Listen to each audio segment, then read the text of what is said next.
seen that big house, I need one of them. I seen that Lambo, I need one of them. I seen them PJs, I need one of them. I see them bad bitches, got tons of them. I seen them Rollies, I need one of them. I seen them Grammys, I need one of them. I seen them millions, I need some of them. See normal people, I'm not one of them. Sorry. See normal people, I'm not one of them. And the first time I ever performed, I was hella nervous. I'm afraid of this idea, but I understand to be this, like, is kind of like a part of the job. You make music, you perform music. I took the show, I felt honored, like they wanted me to open the show. It was like 6 weeks away, so I was like, okay, I'm good. But I was like, inevitably that day will come. When I got on stage, like, for the first time ever, everything went away. I fell in love with the feeling. It was magic, it was like, the energy was crazy, and I never looked back. It was something in me transformed. Yeah, blue jeans, Air Ones, and a white tee. 06 hanging out the window like yee, high feet. Yeah, we were on the road in a borrowed SUV from my manager's girlfriend's parents.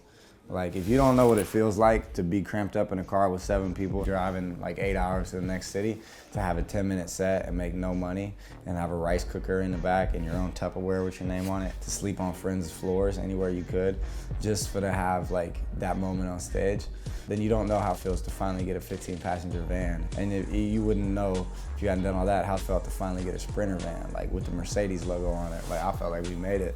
And then to finally get on our first bus, it felt so good to be on a bus with the fridge and the microwave, and okay, we don't need to travel with this rice cooker anymore. And you wouldn't know how sweet it would be to now have 2 buses and a semi and have dreams of doing arenas every night.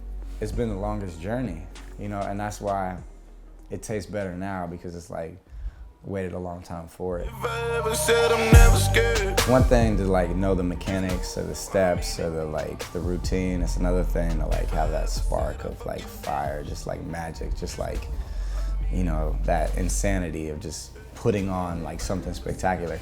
So I gotta rally that in me. So it's like finding that way to like make it special every night, you know, and make them feel this is the only night that matters. Yeah. I love stages. I love performing. I love the energy of the crowd. I love giving out that energy and vibe. It's what I live for. I love the road.